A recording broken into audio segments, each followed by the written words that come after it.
नमस्कार, आप देख रहे हैं बिग फाइट लाइव। आपके साथ मैं श्वेता मिश्रा अवस्थी। नेशनल हेराल्ड मामले में सोनिया गांधी और राहुल गांधी को बड़ी कानूनी राहत मिली है। दिल्ली की राउज एवेन्यू कोर्ट ने प्रवर्तन निदेशालय की चार्जशीट पर ज्ञान लेने से इनकार कर दिया है।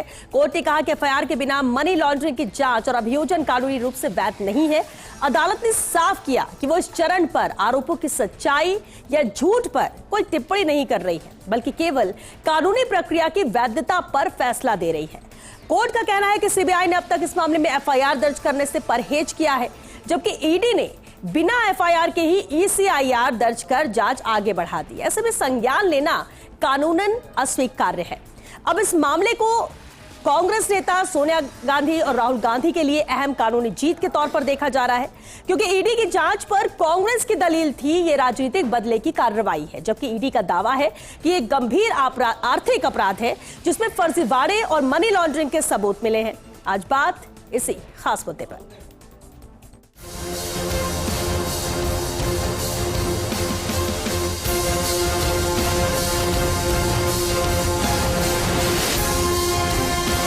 नेशनल हेराल्ड केस के अंदर राहुल गांधी कोर्ट ने जो फैसला दिया है सोनिया जी और राहुल जी को लेके, वो सत्ता के ऊपर सत्य की विजय हुई है।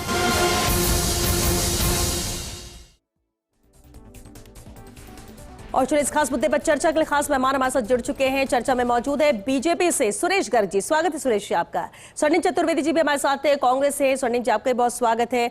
अधिवक्ता मोहित खंडेलवाल जी भी चर्चा में मौजूद है। स्वागत है मोहित जी आपका भी। और साथ ही राजनीतिक विश्लेषक एसपी मित्तल जी भी हमारे साथ जुड़ चुके हैं। एसपी मित्तल जी बहुत स्वागत है सर आपका भी। सुरेश जी आपसे शुरुआत करते हैं। नेशनल हेराल्ड मामला बेहद अहम मामला है पिछले 15 साल की अगर हम बात कर ले तो, लेकिन आज विदाउट एफआईआर सुनवाई से इनकार किया गया और इस तरह से एक राहत के तौर पर देखा जा रहा है सोनिया गांधी और राहुल गांधी के लिए। किस तरह से इस मामले में देखिए, क्योंकि प्रमुखता से बीजेपी लगातार इस पर सवाल भी उठा रही थी और कार्रवाई की भी बात कर रही थी, क्योंकि मामला कोर्ट में भी है। देखिए श्वेता जी, सबसे पहले तो ये देखना पड़ेगा कि ये नेशनल हेराल्ड केस क्या है। 1938 के अंदर 5000 स्वतंत्रता सेनानियों के माध्यम से बनाई हुई कंपनी, अखबार चलाने के लिए नेशनल हेराल्ड अखबार चलाने के लिए एक एजीएल कंपनी बनाई 5000 स्वतंत्रता सेनानियों के।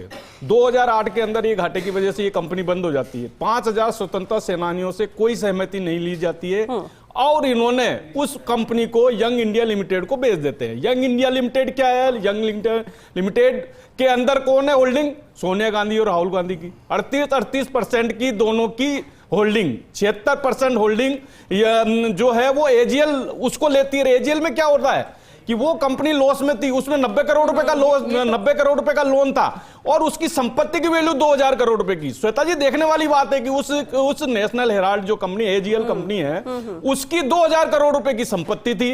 इन्होंने क्या किया?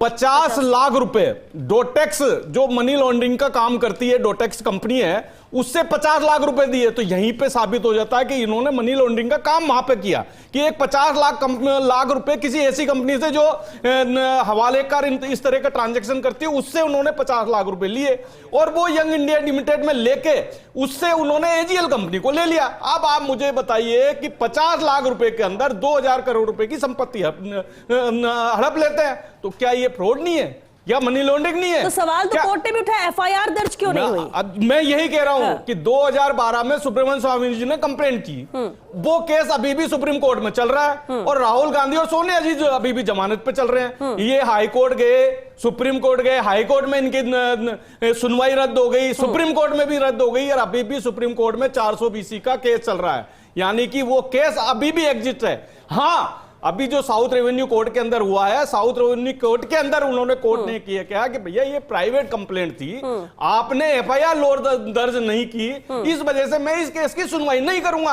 अगर आपको लगता है कि नहीं सही है तो आप जाइए। तो ईडी ये बोल रही है कि मैं अपील करूंगा। तो मुझे ये बताइए कि कहां से ये सोनिया गांधी और राहुल गांधी जी बरी हो गए? वो तो साबित, मैं यही जानना चाहता हूं कि 2000 करोड़ रुपए की कंपनी 50 लाख रुपए में ली जाती है, कैसे संभव है? 2000 करोड़ रुपए की कंपनी को 50 लाख रुपए में कैसे ले सकते हो? और वो 50 लाख रुपए भी इनके नहीं है, कोई डिटॉक्स कंपनी है जो हवालेकार ट्रांजैक्शन में काम करती है, उससे लिए हुए 50 लाख रुपए कोर्ट में। और कानूनी पहलू भी हम मोहित जी से समझेंगे, लेकिन स्वर्णिम जी से इस पर जरूर रिएक्शन है। स्वर्णिम जी, ये कानून की जीत है, तकनीकी तौर पर राहत है?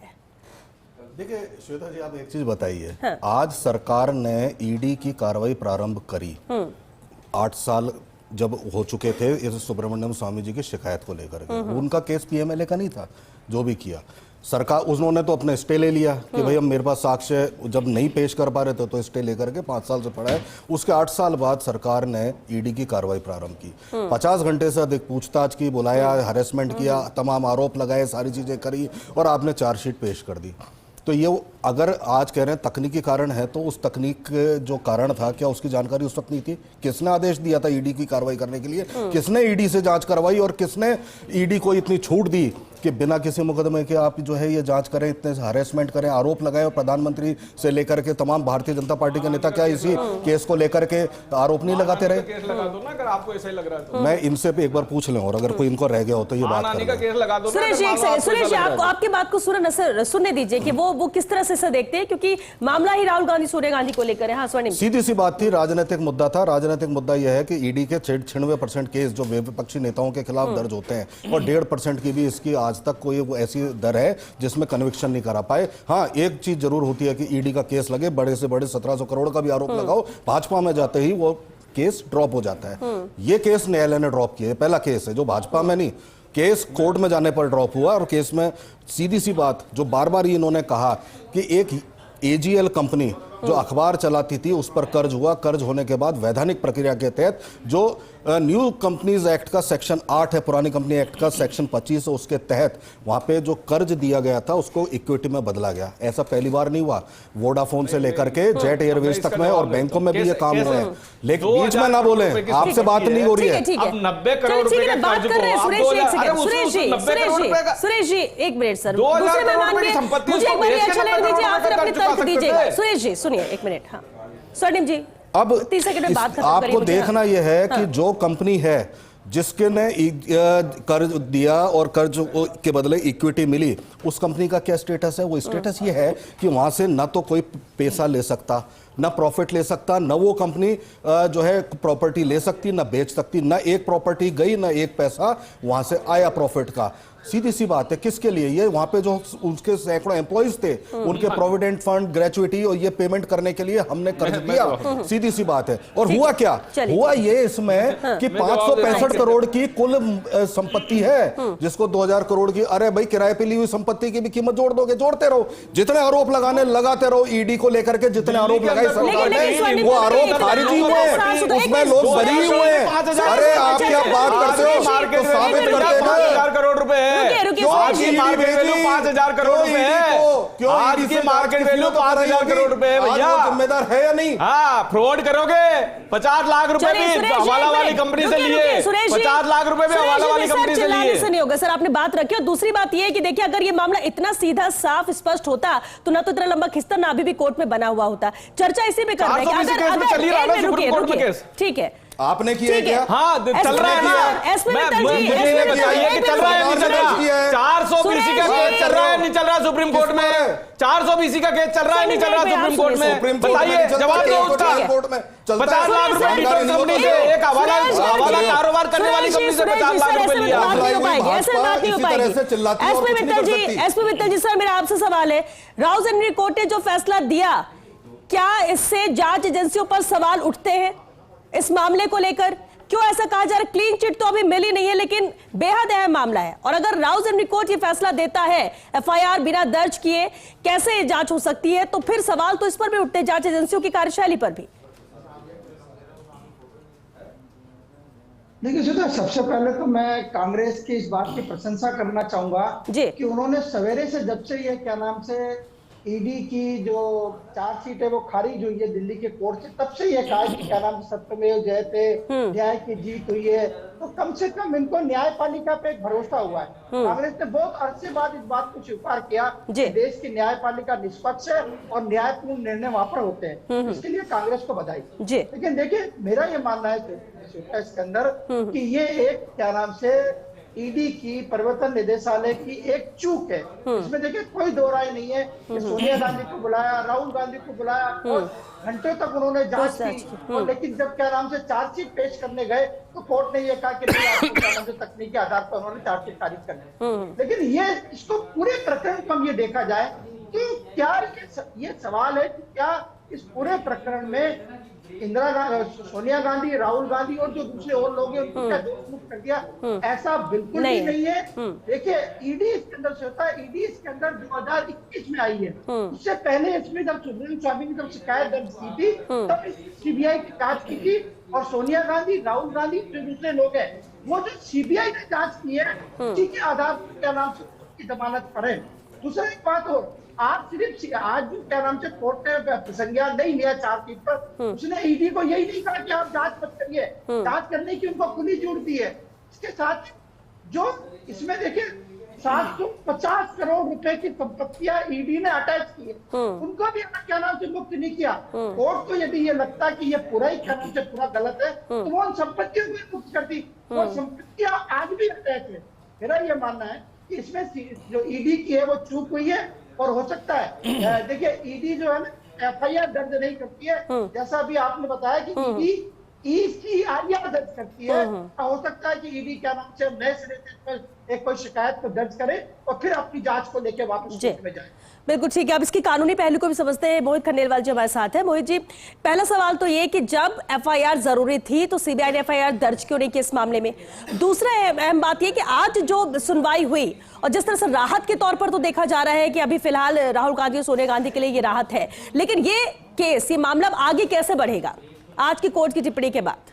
देखिए, इससे पहले मैं आपको कानूनी पहलू समझाता हूँ कि पीएमएलए एक्ट है क्या। जी देखिए, सेक्शन 3 जो पीएमएलए का वो ये कहता है कि यदि किसी व्यक्ति ने स्केड्यूल्ड ऑफेंस किया, इसका मतलब हुआ कि पीएमएलए के जो स्केड्यूल है उसमें अधिसूचना एक लगी हुई है, उसमें सारे ऑफेंस डिफाइन किए कि अगर आपने इन अपराधों को कर कोई पैसा अर्जित किया, कोई आय अर्जित की जो कि ब्लैक मनी था, उस ब्लैक मनी को या उस अपराध से अर्जित आय को वाइट करने का जो प्रोसेस है उस प्रोसेस को हम कहते हैं मनी लॉन्ड्रिंग। और वही उसको प्रोसीड्स ऑफ क्राइम कहते हैं, जो पैसा आपने अर्जित किया उसको प्रोसीड्स ऑफ क्राइम कहते हैं। और उसको जो टेंटेड से अनटेंटेड करने की प्रक्रिया है, ब्लैक से व्हाइट करने की जो प्रक्रिया है और उसको आप इकोनॉमी में लेकर आते हैं, उस प्रक्रिया को कहते हैं मनी लॉन्ड्रिंग। ये एक अपराध है पीएमएलए के अंदर। ठीक है। अब होता क्या है, पीएमएलए कहता है कि पहले स्केड्यूल्ड ऑफेंस होना अनिवार्य है। इसका मतलब ये हुआ कि जो स्केड्यूल है उसमें जो अपराध संबंधित है उस अपराध में एक एफआईआर दर्ज हो, उस एफआईआर में मुलजिम पर जांच हो, एफआईआर दर्ज होने के बाद उसके बाद ही ईडी एक ECIR दर्ज कर सकता है और पीएमएलए की जांच कर सकता है। तो माननीय सुप्रीम कोर्ट ने विजय मदन लाल चौधरी जजमेंट में क्लियर किया कि ईडी उसी केस में जांच शुरू करेगा, ECIR दर्ज करेगा जहां पे या तो कोई एफआईआर दर्ज हुई हो स्केड्यूल ऑफेंस के रिगार्डिंग, या किसी संबंधित न्यायालय में परिवाद पेश हुआ हो, उस पर इंक्वायरी हुई हो, या फिर प्रसंज्ञान हुआ हो। ठीक है। अगर तीनों में से एक भी चीज होती है तो उस स्थिति में ईडी एफआईआर दर्ज, ECIR दर्ज करके जांच कर सकता है। ठीक है। अब ईडी उस ECIR पे जांच करने के बाद अपनी जांच पूर्ण कर न्यायालय में कंप्लेंट पेश करता है धारा 44 के तहत, और उस कंप्लेंट पर माननीय न्यायालय जो पीएमएलए की स्पेशल कोर्ट है वो प्रसंज्ञान लेती है। आज ईडी वो कंप्लेंट लेकर जब वहां पर गई तो माननीय न्यायालय ने कहा यह आपकी कंप्लेंट संधारित योग्य नहीं है, इस पर प्रसंज्ञान नहीं लिया जाता। उसका कारण ये है कि न्यायालय का मत था कि इस केस में कोई एफआईआर नहीं है। माननीय न्यायालय ने कहा कि जो पूरी आपने जांच की है वो एक प्राइवेट कंप्लेंट के बेस पे की है, जो कि 2012 में संबंधित मजिस्ट्रेट न्यायालय में प्रस्तुत की गई थी, परंतु तो कोई एफआईआर दर्ज नहीं की गई। अब इस पे कानून में 2018 में परिवर्तन आया, उसके बाद की स्थिति में कंप्लेंट पर भी प्रसंज्ञान हो सकता है, उस पर ईडी कार्रवाई कर सकता है, पर 2018 से पहले की स्थिति अलग थी। ठीक है। तो क्योंकि जो अपराध जिस पे एलिगेशन है वो 2018 से पहले का है, इस कारण से माननीय न्यायालय ने इस परिवाद को वापस लौटा दिया, परंतु जो टेक्निकल बिंदु है उसके आधार पर लौटा है। माननीय न्यायालय ने कभी ये नहीं कहा कि इस केस में धारा 3 के अधीन जो मनी लॉन्ड्रिंग अपराध है वो हुआ या नहीं हुआ। माननीय न्यायालय ने सिर्फ टेक्निकल पॉइंट पे लौटा है। इस केस में एक डेवलपमेंट और भी है। अक्टूबर 2025 के अंदर इकोनॉमिक ऑफेंस विंग जो है दिल्ली पुलिस की, उसने एक एफआईआर दर्ज की थी। वो एफआईआर भी सोनिया गांधी जी और राहुल गांधी जी के विरुद्ध थी और उनके और भी लोग जो सहयोगी थे, और वो इस केस के संबंधित थी। तो ऐसा मुमकिन है कि उस एफआईआर पे आधार पर ईडी एक नया परिवाद न्यायालय में प्रस्तुत करे, क्योंकि वो एफआईआर अगर होती है तो उस एफआईआर से जो रिक्वायरमेंट कानून की उस वक्त थी, जो कि आज भी जरूरी है, वो पूरी होती है। और ऐसी स्थिति में अगर ईडी नया परिवाद पेश करती है तो उस स्थिति में माननीय न्यायालय धारा 3 की रिक्वायरमेंट को देखकर उससे प्रसंज्ञान लेगा या नहीं लेगा, इसका निर्णय करेगा। ठीक है। तो इसमें तो एफआईआर या तो अभी भी दर्ज हो या फिर उसी आधार पर फिर वापस हुई, क्योंकि ईडी तो कह रही कि उसके पास पूरे प्रूफ है, सब कुछ है, लेकिन उस पहलू को कोर्ट ने नहीं देखा। देखिए श्वेता जी, मैंने आपको पहले ही कहा कि ये टेक्निकल ऑफेंस है और इसकी रिक्वायरमेंट यानी है। सिर्फ इसी टेक्निकल अगर पॉइंट पर ही ये जी। फैसला था, आगे इस पे ऐसा नहीं कि कुछ सुनवाई या कौन सही कौन गलत, इन सब पे तो हम गए ही नहीं, कोई निर्णय नहीं है। कि अगर एफआईआर नहीं है तो हम प्रसंग ले नहीं सकते कि सुप्रीम कोर्ट ने कहा ये मैंडेटरी है। ठीक है, ठीक है। एसपी मित्तल जी, अब कांग्रेस तो बार बार ये कह रही थी जब से ये मामला सामने आया कि राजनीतिक भावना से प्रेरित होकर और उस वजह से ही ये मामला लेकर आया गया है और ये आरोप, ये सवाल उठाती रही है, लेकिन क्या कोर्ट ने जो आज कहा उसको और बल मिलता है इनके इस बात पर जो कांग्रेस उठा रही है, या आपको लगता है कि उससे इसका कोई लेना देना नहीं? नहीं श्वेता, उसका कोई लेना देना नहीं है। मैं जैसा अभी क्या नाम से मोहित खंडेलवाल ने बताया कि ये सिर्फ टेक्निकल आधार पर खर्च इसको क्या नाम से खारिज किया गया। ये बात सही है कि आप क्या नाम से जो ईडी है वो नए, देखिए ये ईडी जो जांच करती है वो मनी लॉन्ड्रिंग की जांच करती है। इसकी जो मूल केस की जांच है वो सीबीआई ने जांच करी है, धोखाधड़ी जो साबित वो सीबीआई ने साबित किया। तो मनी लॉन्ड्रिंग वाला जो मुद्दा है वो सिर्फ ईडी तक सीमित है। और मुझे लगता है कि जो आज ईडी से जो चूक हुई है उस चूक को दूर करके वो नए सिरे से ईसीआईआर दर्ज करेगी और फिर क्या नाम से कोर्ट में जाके मनी लॉन्ड्रिंग वाले मुद्दे पर कोर्ट में क्या नाम से जाएगी। मुझे नहीं लगता कि इससे क्या नाम से कांग्रेस को कोई राहत मिली है, या क्या नाम से ये कहा जाए इस पूरे प्रकरण के अंदर सोनिया गांधी, राहुल गांधी जो है वो दोष मुक्त हो गए। ठीक है। स्वर्णिम जी, मामला तो जस का तस है, बस फौरी तौर पर राहत की बात ही कही जा रही है क्योंकि कोर्ट ने आगे इस और दूसरे पहलू तो देखे नहीं है, सिर्फ एफआईआर, क्योंकि वो टेक्निकल इशू, और जिस तरह से बार बार एसपी मित्तल जी कह रहे हैं कि ये चूक थी जो ईडी की तरफ से हुई और इसे सुधारा जाएगा। देखिए, एक छोटी सी बात है, जब कोई एफआईआर अगर किसी अपराध को लेकर के दर्ज नहीं हुई और उस एफआईआर में इन्वेस्टिगेशन में कहीं कोई पीएमएलए से संबंधित मामला अगर नहीं आया और उस पर ईडी को कार्रवाई करने का मौका मिलता, मतलब होती, अगर ऐसा जांच में कुछ आता फिर ईडी को कार्रवाई करने का मौका मिलता, उसके बाद आरोप हम पर लगते, तो साबित होना या ना साबित होना, जब कॉग्निजेंस ही नहीं लिया तो अपराध चार्ज लगना, चार्ज के बाद एविडेंस होना या साबित होना, ये तो बहुत बात की बात है। सीधी सी बात है, ये जानना जरूरी है कि क्या ये राजनीतिक द्वेष के तहत ईडी को पीछे लगा करके कार्रवाई करवाई गई या नहीं। अगर नहीं थी किसी अपराध में एफआईआर और कोई जांच में ऐसा पहलू नहीं आया कि ईडी को जांच करनी चाहिए, तो फिर ये ईडी कहां से आई। इसी कारण से ये कारण है कि कन्विक्शन रेट इसकी 5.5% है। बार बार हम देखते हैं कि ईडी को लताड़ ही मिलती है और कुछ नहीं मिलता, लेकिन आज ये जानना सब जान गए, उजागर हो गया, सबके सामने आ गया कि सिर्फ राजनीतिक द्वेष के आधार पर और राजनीतिक जो अपनी दुर्भावना के आधार पर विरोधियों को दबाने के लिए, उनकी आवाज को कुचलने के लिए सरकार इस तरह के कदम उठाती आई है। ये मामला हुआ ना, आप कह रहे हैं राहत, हम कह रहे हैं कि हम हमारे खिलाफ था क्या? इसी पर एक जवाब सुरेश जी शॉर्ट में है। सुरेश जी, हाँ। देखिए, क्या बोल रहे हैं कि हमारे खिलाफ क्या था? आपके खिलाफ 420 का केस दर्ज है सुप्रीम कोर्ट के अंदर। और मुझे, अरे मुझे सुनो एक मिनट सुनो 1938 नहीं, अरे सुनो तो सही, हाँ मुकदमा दर्ज है, सुनो, अरे सुनो तो सही। 1938 में कंपनी बनी, 5000 स्वतंत्रता सेनानियों ने बनाई। उन 5000 स्वतंत्रता सेनानियों से आपने सहमति ली? आपने नई कंपनी, आपने यंग इंडिया लिमिटेड नई कंपनी बना के एजीएल के पूरे शेयर ट्रांसफर कर लिए। 5000 स्वतंत्रता सेनानियों से आपने सहमति ली, ये सबसे बड़ा फ्रॉड है। फिर इसके बाद में 50 लाख रुपए आपने एक हवाला कंपनी से पैसे लिए। 50 लाख रुपए डिटॉक्स नाम की कंपनी जो हवाला का कारोबार करती है, उससे आपने 50 लाख रुपए लिए। तो दूसरा के आपका फ्रॉड ये है कि जो हवाला का काम करती है उससे 50 लाख रुपए लिए, उससे 50। ये तो कोर्ट तय करेगा, ये तो कोर्ट तय करेगा सुरेश जी। सुरेश जी, हम तो ये चाहते हैं, हम तो खुश हैं न्यायपालिका में विश्वास करें। हम तो ये चाहते हैं कि न्यायपालिका में विश्वास करें। राहुल गांधी के खिलाफ भी कार्रवाई होगी तो फिर वही न्यायपालिका के ऊपर राहुल गांधी यही